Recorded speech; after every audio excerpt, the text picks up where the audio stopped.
Hi, everybody. We're back and we're going to talk about some transfers that just happened recently. And we're going to start off with Conor Gallagher. Mr. Chelsea, how do you feel about Conor Gallagher? It's tough, man. It's a little heartbreaking knowing that he came from the academy, and all of a sudden, we look at these lists of all of our academy players have gone. He's pretty much the only one left, and now he's pretty much set on going to Atletico Madrid for 42 million euros. It's a little sad as a Chelsea fan, but if I'm Conor Gallagher, am I excited for this move, or would I rather stay in Chelsea? Um, I would think, I mean, it's tough. He might feel a certain type of way growing up there, but also, new coach coming in probably didn't want him to start. I think it's the opposite, bro. I don't think that coach wanted him to start, I bro. think they wanted him to play. It's just that with this financial fair play, if we sell someone with pure profit, Yeah, we recoup that all in year one to balance out the books. So I think that they wanted to, like the board wanted to sell him before Maresca, our new coach, could even find a way to feed him into the squad and show him how good he is. That's why we got Dewsbury Hall and players similar to him because we needed to let go of him for financial reasons. yeah. I seen something that the coach said that he might not get much game time. I think he's I think, forced to say that. yeah, because he's not a possession based player. But also, I mean, I think Chelsea's been trying to offload him for a while because that whole thing started last season. Mm-hmm. So like, even with the contract that they was trying to give him, like they tried to give him two contracts, one before the Euros, and he rejected his chance to go to Aston Villa, but they were only trying to give him a 2 year and a 1 year extension. Mm-hmm. And I think with everybody on the team receiving like these crazy like contracts, like 7+ years, you know, And then I look at think that him. was a way of them saying like, hey, like you should go. Exactly, that's what I'm saying. It's like Yeah. it's coming from the board, and like him being one of our best players last year, especially towards the end of the season, keeping us alive, or the energy that he brought into the midfield was pivotal in not us coming in the relegation zone. But sad to see him go. But just like everything, the party continues. The train is still moving. And Conor Gallagher, it could be an opportunity for him. 5 year contract, long term, 200K a week, good money. He's gonna work for the team. Like if you look at how Let's Go plays, they're very energy based Yeah, then you got him and DePaul in that midfield, in that midfield. and, Dogs. and they work the same way in a sense. If they can click it together, man, it's gonna be tough to navigate through that midfield and defense because Atletico is very defensive.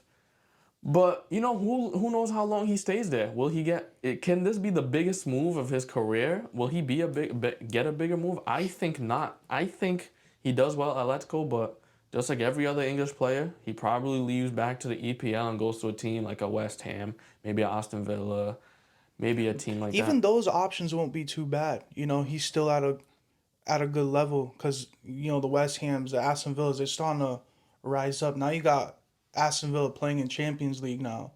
So if Mm-hmm. he comes back to and he goes to Aston Villa, that wouldn't be a problem. But I think Atletico's a good choice, and he could learn a different style of football in Spain. Yeah, I think he should talk to his England teammate Trippier and see what the culture is like over there and see if it's the right fit. Because a lot of times, yeah, money is cool, playing for big teams is cool, but if you don't fit into the lifestyle, then you don't fit into the lifestyle, you're gonna be miserable. Yeah, no, I agree. All right, now we have Julian Alvarez.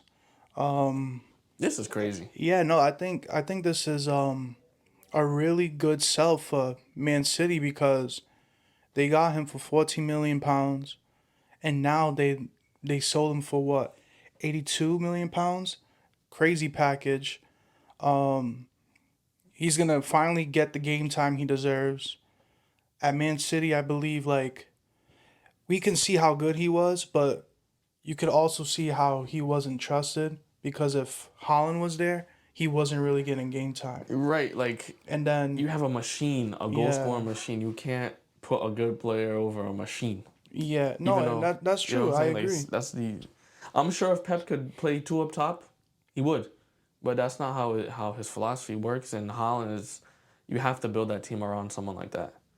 Julian Alvarez, he's too good to be on the bench, like you said, and he's gonna get the game time he's looking for. 5-year deal with 82 million pounds, 95 million euros, whatever the conversion is.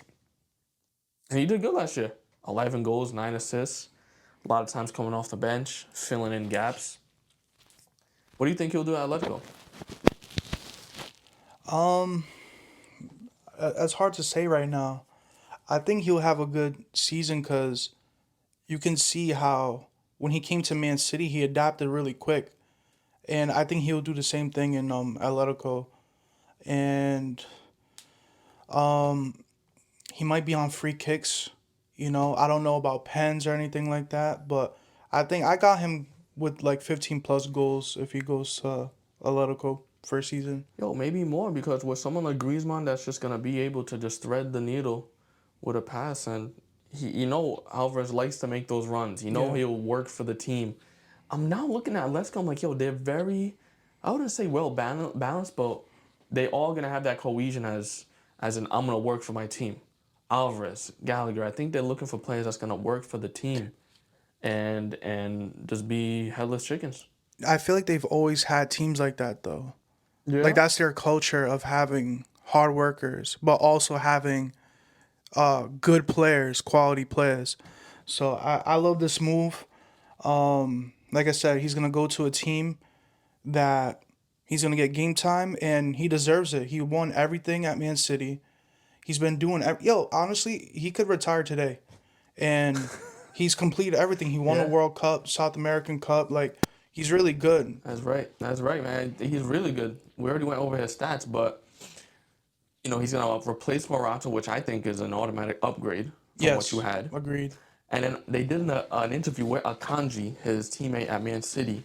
They asked Akanji, "What's one player at Man City that you would like at your national team?" Mind you, he can pick any player there. They can pick De Bruyne, Holland, all these players. Who did he pick for? He picked Julian Alvarez. Said he worked for his team. He's a dog. I'll love him on my team. That just shows you what type of what he brings to the table that a lot of fans or viewers aren't able to see, Yeah, that you can only see on the training ground. you have to know the game to really be able to analyze his game. You know, even sometimes when KDB wasn't there, he was able to play in his role. He could go out to the right, he could go on Mm-hmm. to the left. But I mean, it is what it is. Like I said, now Pep has always been a firm believer of like, all right, if this player doesn't want to be here, you You can can go. go. So hey, man, they getting a lot of money for him. So, and I also think that if that deal goes through, they're gonna end up purchasing somebody. Mm. So they have a lot of money to go buy someone expensive or even on a cheaper end. Or pay for the lawyers for the 115 million, 115 charges. I You know. guess so. Yeah, that's another option.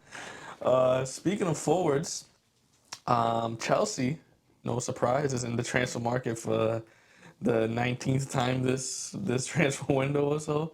Samu Omoridian from Atletico, and it's young guy, just turned 20 years old. Little background on him: he's on Atletico's books. He's on Atletico Madrid. I guess the only reason why he's leaving is because Julian Alvarez is coming in, right? So this would have never happened if Julian Alvarez wasn't on the market. Um, Big, strong, fast player. He's never played a game for Atletico. Yep. He was on Granada, scored against Atletico. Diego Simeone said, sign this man. They signed him, put him on loan to Alaves. He scored like 9 goals, 1 assist last season. Yeah, I've seen some highlights. He seems like he's a aerial threat, bro. He's 6 feet strong, Yeah, can he's play pacey. wing, Yep. can play up top. Yo, I mean, we're signing potential at this point, nothing new. But if you look at how the game is going, defenders aren't as physical as they were before. Or we can even say they're not allowed to be as physical as they were before. We can see the game favoring attackers way more than defenders. So someone like him that's fast and strong and can dribble a little bit, this could be a good move to go to the Premier League because this is where you can showcase your physicality Yep. even more. The Spanish league, La Liga is more technical. He is from Spain. He's Spanish nationality. I feel like it depends on the type of game. Sometimes, some games in La Liga could be feisty. Yeah, not from the Spanish players though, unless you're Sergio Ramos. Yeah, I guess. But in general, especially attackers, they're gonna be much more technical and things like that. But I mean, if he comes, he's gonna come for 35 million, 7-year deal, 1 year option to extend. Are you sure? Like, not 10-year option? You can call it a The 10-year option at this Chelsea's point. moving. My question is, what does this mean for Jackson Martinez? Nico Jackson. I don't think it means much. I think he still gets opportunity. Jackson? Yeah, I think he still gets opportunity, but I don't think you just instantly bring a player in that hasn't played in the Premier League and start him over Jackson. I think Jackson starts, and if it doesn't go his way, maybe Samuel gets an opportunity. I mean, we did that for Jackson last year. We brought him Yeah. in straight off But the bat and who'd you started him. have up top? You didn't really have much options up top. Nkunku was hurt, right? Kunku was hurt with So Broha. I feel like if Nkunku wasn't hurt, he'd be the one up top to begin with the season. But you didn't have much options up top, realistically. It's true. It's true. I don't know. Are we gonna put him on loan again? We did the same thing with Dacho Fofana. Signed a promising 20-year-old. Yeah, He's Fofana, coming back forgot. from Burnley. And what is You he can't gonna have do? all three. You You can't. can't. There's so And many. There's more. there's no. Actually, they're not playing Champions League, but they're playing what, Conference League? No, not even. They're not even playing Nothing. Conference League. Nothing in Europe. So yeah, you can't keep all three guys. You need these guys to get minutes. So someone's gonna get loaned out, and I don't think it's Jackson. I don't think that Broha's gonna be going. Not even on loan. They're gonna sell him. Yeah. Tough Samuel Meridian. I don't know how he's gonna fit in. As a Chelsea fan, I hope he fits in. I hope he does well. I hope he can showcase his talent. But strange if you ask me. It's pretty much a swap for Gallagher. Yeah, pretty Because much. it's similar money. Yeah. It's like, hey, we'll purchase Gallagher, but we need reimbursement. But the thing is, with this transfer, because it's a 7-year deal, we can break up that 35 million into Yeah. those 7 years. Yeah. Whereas Gallagher, we take it all at once Yep. because he's academy play. We didn't purchase him, Yeah. so it balances some things out. Yep. Get him off the books. If I'm guessing, this guy's Samuel Meridian, if he comes in per week, he's making what, 70, 80K a week max? Bro, knowing Chelsea, you'd probably give him 100 plus. Nah, no way. Yeah. That's crazy. It's not crazy. Well, either way, some moves had to be made, and I'm not the owner, unfortunately, so I can't call the shots. All right. What I am the owner of is my team in fantasy. Yeah. Go ahead. Let's talk about it, man. Let's talk about fantasy. So fantasy is coming through starting next week. Time is flying, man. Last year we did the same thing. We had a bunch of people join our league. We'll put the description below for you to join our fantasy league. Make your team. It's free. If you win, there's a prize at the end for winning our league. It's totally free to join. And we'll go over some of the new changes and rules and stuff. But make sure you join the league. It's going to be fun. There's a prize at the end, Corey. Yeah. How much is the prize? The prize last year was $100 cash prize. All you had to do was win the league at the end of the league. Be a subscriber on YouTube and a follower on Instagram. We did have a winner, and we'll announce it now. Corey, I'll give it to you. Honestly, I don't know who the winner was. I forgot, man. You got to remind me. Refresh my memory. The best player in the league last year was one of our co-hosts here at the Proper Football Podcast, and his name is Mr. Kelton Dos Santos, scoring first place. He won, but didn't take it the reward. He thought that maybe we should just put it in for next year. So that's that. Now, I'm never letting this guy win anything again in his life. Hey man, let the best man win. We're all here to help. Maybe we can have a couple segments throughout the season on how fantasy is going. But let's go through the rules, Corey. New rules, changes, Yeah, there's a what we should look few. for. I think the 5 free transfers. Oh no, wait, you could accumulate 5 transfers. I think that's a good one because you can only in the past you can only do two. Right. So I think it's a new way to kind of keep your team in shape and have more options to make more transfers. I like it. Yeah, I agree because last year, if you get to two, it's like you're almost forced to make that transfer because you're like, Exactly, yo, because then I you're don't gonna want to lose waste it. one, Yeah, because yeah, I can only accumulate two. If I save it, I still have two from the following week. I think this week, this year, you can accumulate, like you said, and maybe not even have to use your wild card too fast. Or, hey, maybe I pick a team that's going to be good for at least 5 game weeks where I don't have to make any transfers. yep. Then I can just make a major swap if fixtures get harder. So, some things to think about. Obviously, we still have a 100 million budget. A lot tougher to stay to that budget this year with certain prices changing, decreasing, and increasing. We'll talk about that in a little bit. But this year, there'll be less double game weeks and less blanks because of the changes in the Premier League and the FA Cup schedule. They won't really be falling on top of each other. So, not really going to have to be able to capitalize on the free hits and the bonus, what's it called? Bench boost. Bench boost, yep. It's not going to be that many double game weeks, so might not have the opportunity to use a bench boost on someone or a triple captain on a Holland when you have 2 games in a week. Things to think about. Speaking of, should I triple captain Holland if I have him in my team? Game week 2 against Ipswich? Hey, that's your choice. So I'm just throwing some stuff out there. What else can we do? What else was in there? There was some changes into the bonus point system. That's right. So let's see. Before, if your goalie saved the penalty, it'd be plus 15. Now it's changed to plus 9. So yeah, Slight this seems decrease. like there's some depreciation in the goalie department. Let's see what else. For bonus points, we have a -4 for goalies and defenders if there's a goal conceded, and +3 if there's a goal line clearance. And I believe these are some new ones. So we have +1 for a foul one and +2 for shots on target. I like those two. So I feel like with those two, I think they're trying to increase your chances with the attackers and midfielders. So if you're building your team, maybe get someone that gets fouled a lot, you know? Or I think someone that would be that, a good that gets a way. lot of shots on target. I know you And do that get too. penalized if you have a shot off target by one. Oh man, don't get Darwin Darwin Nunes. Do Nunes not, or Jackson.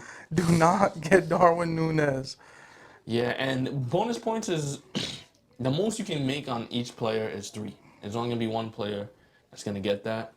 So don't go overboard and trying to just look at players that are only getting fouled and only get shots on target because it's pretty much an accumulation of points, and then whoever has the most of those points will get an extra 2 or 3 or 1, and only a certain amount of players will get that. So maybe get players that have consistently great games, but those players that have consistently great games are going to be tougher to get with prices. Of course.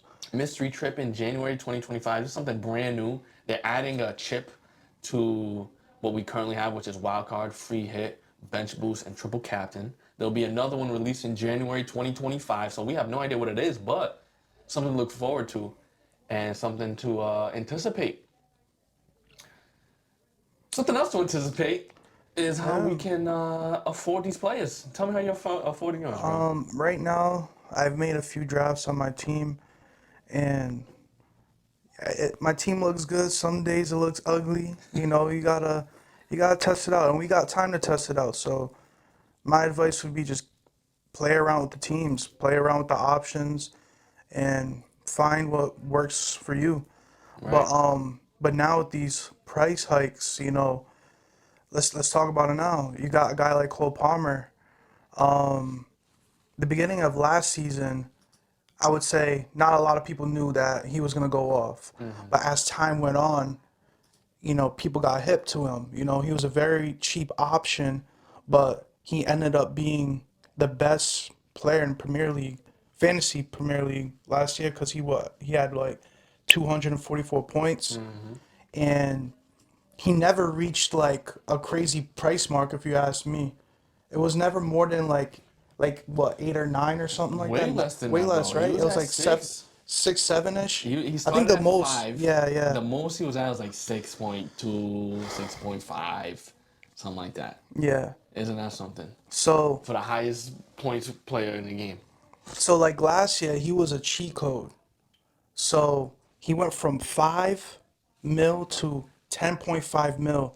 That's the biggest hike since Andy Carroll. You believe that? Andy Carroll was only 5, no? He went up And 5. he was only 5, and then Went he to what? went to 10 when he went to Liverpool. So Palmer is the biggest hike ever Yeah, with yeah, 5.5 increase. yeah. He increased more than his value was all of last year at the start. Yep, And the crazy part is that last year you said he scored 244 points. yep. He didn't start games until game week 7 because he just transferred from Man City. So imagine he started from game week 1. Could have been close to Salah's record, 303. Could have, but he didn't. He didn't. But yeah, that's a big price hike, and Do do I you? see him on my team? I do and I don't because I feel like that's a pretty high price, and you don't know if he'll produce those same amount of points that he did last year. So I might not have him on my team. I might. I'm still debating whether he's an essential or semi-essential. Like for me, essentials like Haaland, Salah. Those are like essentials that you don't have to have, but like they justify their price. Yeah, Semi-essentials like a tier below the Sakas, the Palmers, the Sons, Fodens, those type of guys. I'm trying to see if Palmer can reach that essential because if he's scoring these many points, taking these corners, taking his PKs, allowed to float around, new manager with their tactics. We'll talk about their tactics in a little bit. Can he go to these heights? And can I, if I get him, I can't get Salah. Maybe I save 2 million and bolster my squad in other areas. I mean, all things to think about because speaking of essentials, is Holland. He increased 1 million from 14 to 15. Most expensive player ever on Fantasy Premier League. yeah. I mean, for me, it makes sense because he's guaranteed to get 200 plus. I mean, look at that team. They provide him all the assists, the opportunities, and he's not one of these guys that just like misses a lot of chances, you know? Right. He's a fantastic finisher. Now the only problem is, do you want him on your team because you might not afford, you know, pretty decent players in other areas. So, do I have him on my team too? Maybe, but I'm gonna have to make a lot of sacrifices. Yeah, if Haaland gets in our team, that's 15% of your entire budget on one player. Um, that's crazy, but it might be justified as long as he stays healthy. We saw last year he had some injury difficulties, and it affected lots of people because it's tough to rearrange your team when you spent so much money on one player. Yep. Then you got to make all these transfers. It's tough, but he might be in my team, might not be in my team. We'll see, but. But to think about it, he was right behind Ali Watkins, and bro, like you said, injury and all that. Guy had a fantastic season. If he was healthy throughout the whole season, maybe he'd reach, like you said, reach that landmark of like 3 and plus. You know, so yeah, crazy price hike. Yeah, too expensive for me, but it makes sense to get him. So, who's our next guy on the list? Well, not really a price rise, but more of a price drop. And just to let you guys know, there's been many players that rose in price. If you want to go look on the Fantasy Premier League website. And while you're at it, join our league. But one that dropped was Trent Alexander-Arnold from 8 million last year to 7 million this year. He's still the most expensive defender this year, even though he dropped 1 million. We know he's defensively frail at points.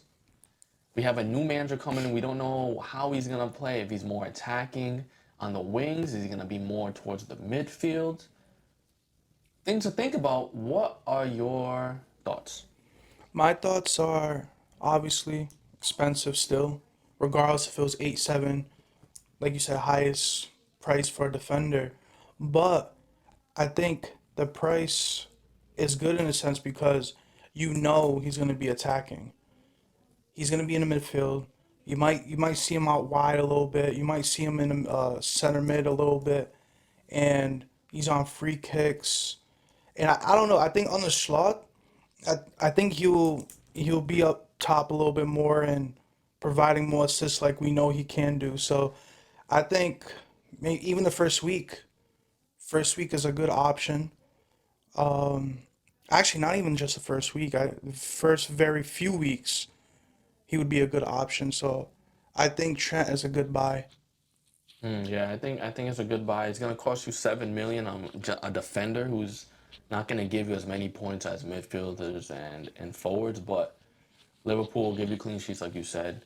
He's gonna be more on the attacking realm. Because It's tough. when you see like during actually, I'll talk about it later, I guess. But like quick thought, like in the preseason, you've seen like our center backs were really by themselves, and everybody was pushed up high. Like Samika's just scored a goal recently. So if Samika's is scoring goals, I think Trent is gonna score a lot more goals. So I think that's a good buy, like I said. But that's all we have for price hikes and price decreases. Um, Possible players that we might have on our teams. I mean, yeah, I guess we can just go position by position and just name off some players that we might have and might not have, people that we're thinking about. I think a shout, and this could be more of a longer term thing that you want to put in, is Raya. And the reason being is because Arsenal has one of the best defenses in all of the league. They do have a couple difficult fixtures in the beginning, but Raya can make those saves and get you those extra points. Yep. Number two, he's the cheapest defender that will be starting. He'll be 5 million, 5.5 million. I think it's 5.5 million. Who? Raya. Raya. Every other defender is going to be 6 and plus. So if you want to get those clean sheet points, you could go for a Raya instead of a Ben White that's 6.5, a Yeah. Gabriel that's Yeah. not guaranteed with the signing of Calafiori. Calafiori is 6 million by himself. Saliba is going to be 6 million. Who knows if there's going to be rotation on easier games with so much defenders on the bench, Timbers, Zinchenko, Tomiyasu, all these guys. I think Raya could be a shout for players out, for people that want to get an Arsenal defender, almost guaranteed clean sheets most games. And against the big teams, against Man City too, they kept a clean sheet last year. Yeah. Yeah. They did. I think it's still very expensive for a goalkeeper. I feel like where I'm trying to, in my department, I'm trying to get the cheapest goalkeeper possible. Cause yeah, trying to spread this money is kind of tough. Yeah, especially with the players that we just mentioned with price hikes and all that. Pickford could be an option. Second most clean sheets for a team in Everton, 13, tied with Man City. Yep. He had the most clean sheets as a goalie. For 5 million, not a bad shout, especially if you look at their fixtures, are not that bad moving forward. Any other goalies you think you have in mind? Uh, Not really. Not at the moment. Nope. I think a few. I'm not paying. I'm not paying for Alisson. I'm not paying for Ederson. Cause even these top quality goalkeepers, they're not even the best to pick. If you go check these guys out, like they didn't have a lot of points last season compared to the cheaper goalkeepers. So I Yeah, would say be aware of like goalkeepers that are, they're gonna have to make saves. Like you said, Pickford. Everton are a type of team that they were struggling in the beginning, and towards the end they started picking it up. But Pickford had a lot of saves, so that's another factor of uh, getting points. But I would say Flecken, Henderson, Leno, those yeah, type of players. yeah, there's a lot of options. Those are cheaper options. Defenders. Defenders, we went over it. One, Trent, obviously. I think that's a great shout. Um, who else can I say? Guardiola, I think that's a great shout too. I think he's starting to get his spot on the team. I think he starts left back, honestly. Um, but that's on the expensive side. Right. Saliba could go on that expensive side too if they want to Yeah. get an Arsenal defender in there. Ben White, obviously good too. He's I expensive think though. anyone in Arsenal's starting back line is great because I think what they had the most clean sheets last year, right? Yeah, Nah. no. Um. Arsenal had the most. Yeah, they had the most. Nah. It was It was City? Wasn't it No, I City? think it was It was Arsenal, Arsenal. City, Then and City then and Everton Everton. were tied. Yeah. So yeah, anyone in City's back line, to be honest, but they're all expensive. On a cheaper end, wow, this is tough. Cheaper end, I would go with players like Konza, Anderson, they're Yeah, 4.5. yeah, Munoz, he's a right back that's very attacking at Crystal Palace, especially if they end up playing five in the back this year. Mikolenko at yeah, yeah. Everton's an attacking left back with a good back line. There's options. Yeah, there's a lot of options. Yeah, yeah, yeah. I haven't took a look yet, so I'm not too sure about the cheaper end. But for the midfield, wow, the midfield's tough too. Um, cheaper end, damn, I don't want to give out cheat codes too. So I'm like, yo, do I really want to talk about this? Yeah, don't let No, Corey fool you. He knows exactly who he wants to pick. He's not matter of sharing fact, his secrets. yo, one guy I really want to talk about is Eze. Mm. 7 mil, but then you got his boy that left, Olise. Mm-hmm. So is it going to be harder for him or is it going to be more opportunity for him? Because I feel like with Olise gone, he's going to be the guy that's going down and making opportunities. And yeah, I actually heard that he might be on penalties too. So that could be another factor, but there's no saying if he's going to do good or not. Right, and Mateta So. most likely won't be ready for game week 1 because he's still at the Olympics. And that's another. I think he's too expensive. For Seven point Mateta. five is it's Yeah, I'm it's just a saying for lot. Eze, like, will he be able to perform game week 1 and 2 without Olise Oh, that is tough. That and is tough. Mateta gone? But he's a good quality player, so I don't want to doubt his Ability, skills. yeah. But yeah, like I said, there's also no saying he's gonna be the best in fantasy. I think one to watch out for would definitely be Bailey, especially with the departure of Diaby. That's a good They were one. competing for a time last year in the same position. They also bolstered their defensive midfielder position where I think it'll give a lot more license for Oh players to yeah, go they up. got Onana. They got Amadou Onana. Yeah. And I think Bailey could have a breakout season this year. And we saw what he could do last year in a handful of games that he started. Imagine what he can do in all of these games. Definitely more players that Corey don't want to mention, but I Can't give guess out cheat codes, man. we'll definitely just name out Um, some that could really do really well. Some expensive ones like Salah, Palmer, Saka that we kind of talked about. Foden, we saw what he did last year, especially towards the end of the season. Gordon, depending on if he stays at Newcastle, if he goes away, someone to look at. But I um, feel like one guy not to look at is KDB.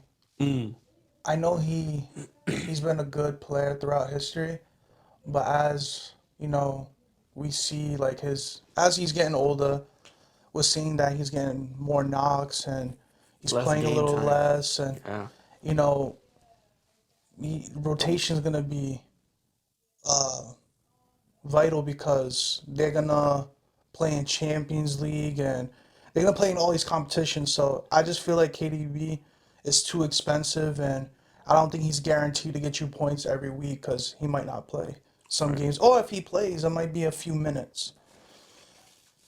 So I don't know how you feel about that No, I one. think that's a good shout because especially with people like Foden right behind. They're going to be ready to play all game. Bernardo Silva can play all game. Yeah. Got players like Oscar Bob. That's Yeah, looking he's real on the come good. up too. He can come off the bench and do some things. So, yeah, I think that's a good shout to stay away from De Bruyne for fantasy league purposes. One Man City player to not stay away from is a forward named Erling Haaland. One of the best. Yeah, I yeah. think if you can afford him, you got to get him in your team. Another one I think is Watkins. Yeah, 18 Watkins had goals, the 19 most. assists. He had the most points as a forward, right? Yeah. Yeah. Crazy, bro. How many assists he's getting as a forward. Yeah, yeah. He had a Come lot of on. assists. That's Yeah. ridiculous, man. Yeah. If he can do the same thing this year, it's going to be crazy. And he wasn't even on penalties last year because Douglas Luiz took him. He now I think he left. takes them now. Now he can Yeah. take them. Yeah. Could be even more goals, more opportunities to get more points. Now you got me thinking. I think his price is pretty fair It's very fair at 9 mil. because, like, even compared to like him and Isak, they're not far off. It's .5. He had far way more points than Isak, And and again, Isak was he only played 22 games. yeah, and that is true. And Isak had, Wilson there True. fighting for, game time, but I would go with Watkins for sure. Like you said, PKs. He did well last year, holding up the ball, providing assists. That team is getting stronger, so I think Watkins is a good shot. Yeah, man. But you can't. I think if you get Watkins, ooh, that'd be tough. Watkins and Holland up top. You think that's a lot? I think it's possible because you could get Holland and another forward I mentioned, Isak. Who would you rather have? I mean, Isak's only .5 less than Watkins. If it really came down to it and money wasn't a thing, would you get Watkins, who's guaranteed to start, barely gets injured, Yeah. has done it multiple seasons, or Isak, who, scored 21 goals, 4 assists in only 22 games? For me, I think it all comes down to the schedule. So whoever's schedule is better in the beginning, that's who I'm gonna go with. So I don't know whose schedule is better. I think you do. I think you do know. I don't know. We'll keep So I'm gonna keep it like that. Yeah, I think we'll wrap it up with just a few more forwards. I mean, Havertz is something that people are looking at, but you're gonna have to He had a compete lot with of Jesus. points. He had a lot of points. He might play in midfield. He might play up top. And not really too sure, but if he can play up top, because remember, last year he was categorized as a midfielder playing forward. That's why he was a big Yeah, that was a big boost thing. for him. But now he's a forward, not gonna get that extra point for every goal Clean scored, sheets clean and sheet all that. points Yeah, and all that's a that. cheat code. That's a cheat That's code. another cheat code to look at that we just revealed here on the Proper Football Podcast that you won't see on anywhere else. Yeah. You got Dominic Solanke. That's He did another one. really good. Yo, rumors that he might go to Spurs. Yeah, that's what I was gonna That would get be an at. even crazier thing. If he goes to Spurs, I don't know how much his influence will be on the pitch because you're talking about a team like Bournemouth. They need him. They need him to produce.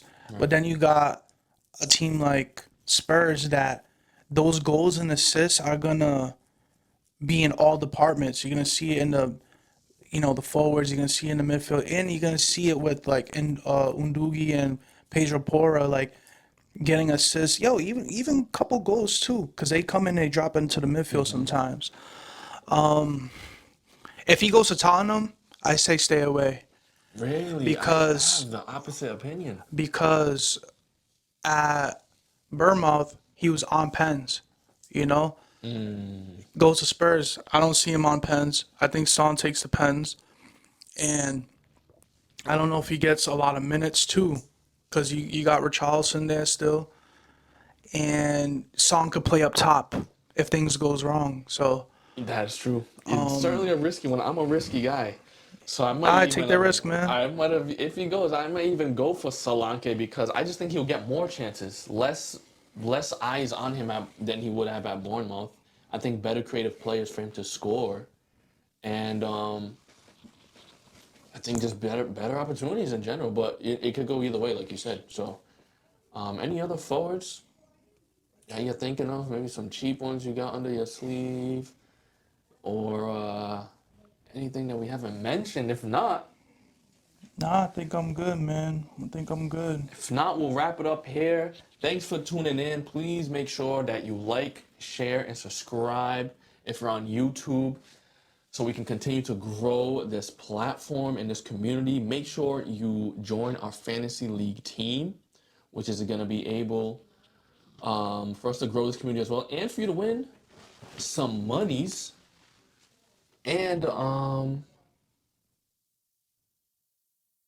And yo, Corey, I actually have a question.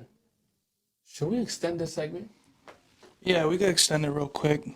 Should we extend What, it? what do Because you what do you want to talk I about? think, I think, I think we missed something, bro. I think every season we talk about our teams. Yeah, we give a little analysis about our teams. Yo, I'm a Chelsea fan. You're a Liverpool fan. Go ahead, Yeah, ladies first. yeah, funny guy. Um, Liverpool, real quick. I'm actually happy how preseason went. They won every game, and they also had a lot of our youth players playing. The last team I was really surprised about was the win against Arsenal. It was a 2-1 win. Don't get me wrong, at points, Arsenal were looking good, but we won against a really strong Arsenal team.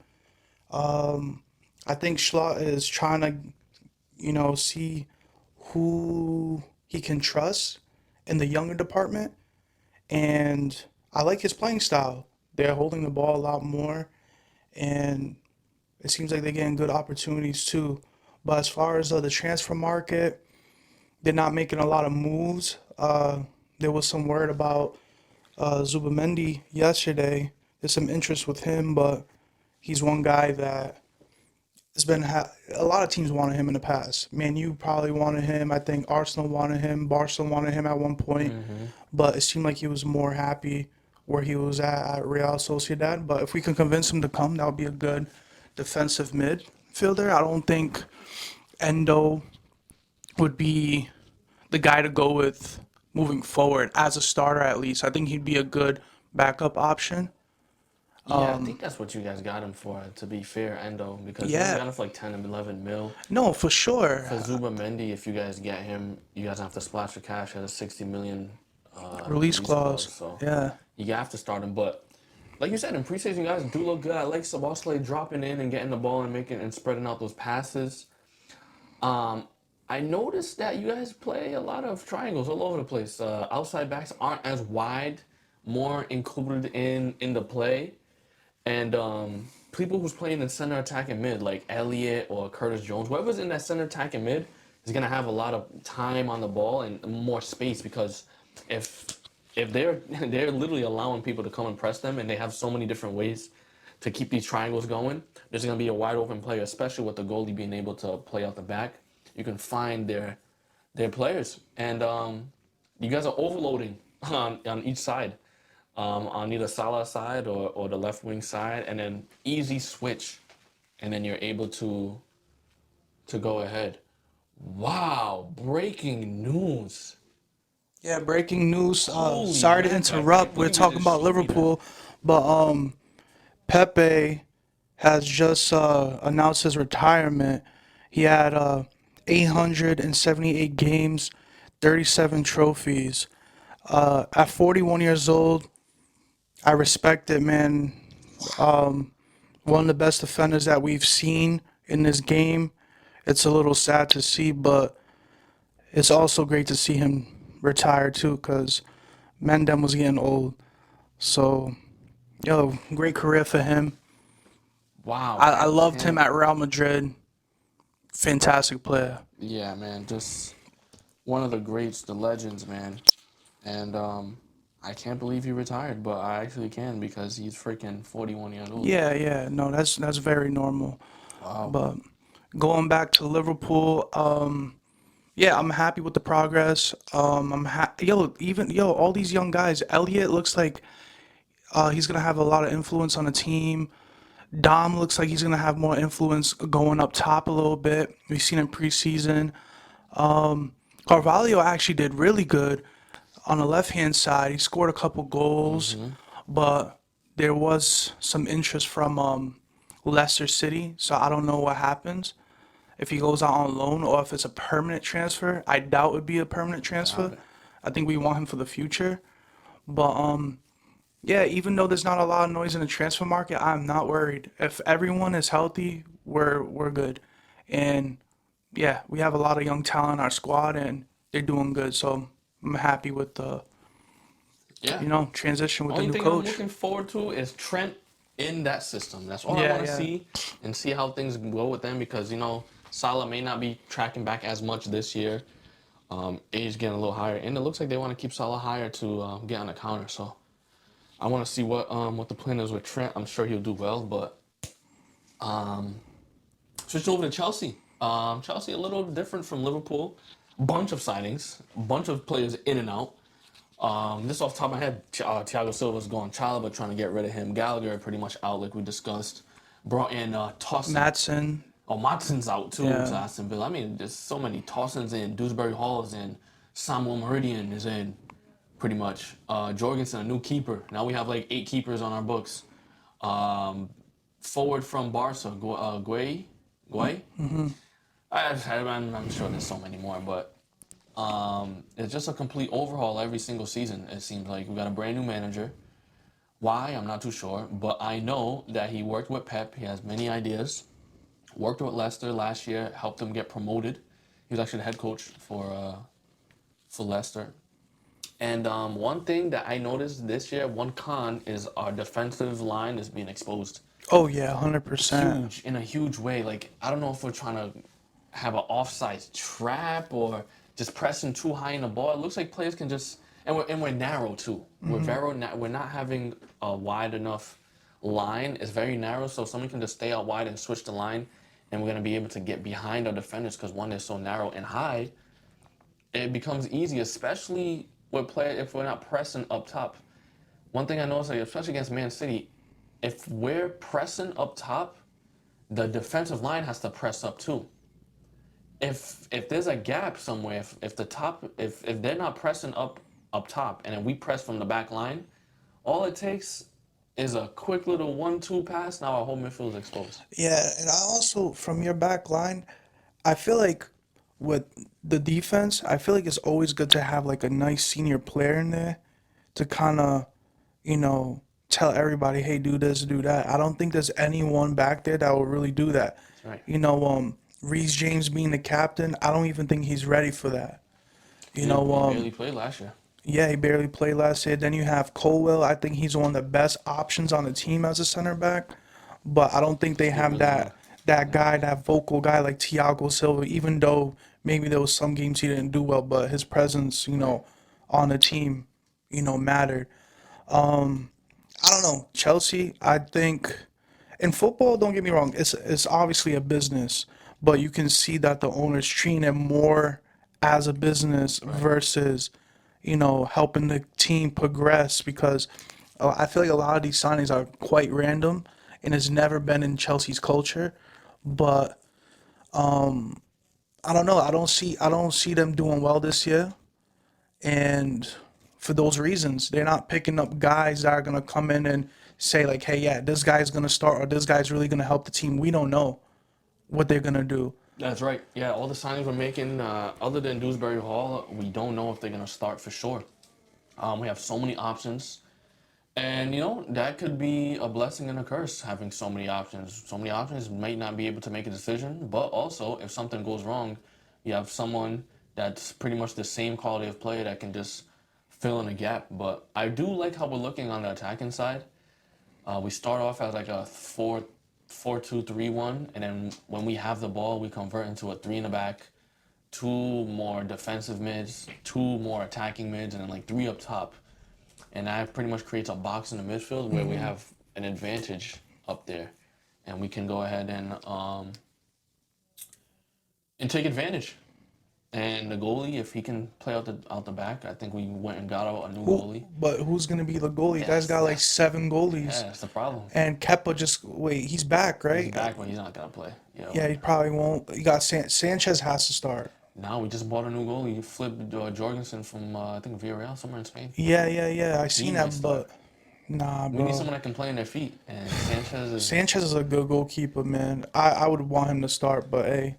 As a Liverpool fan, you'd want him to start. As a Chelsea fan, not so much. Yeah, yeah. But we're gonna have to see, man, because if we get pressed, it's gonna be tough.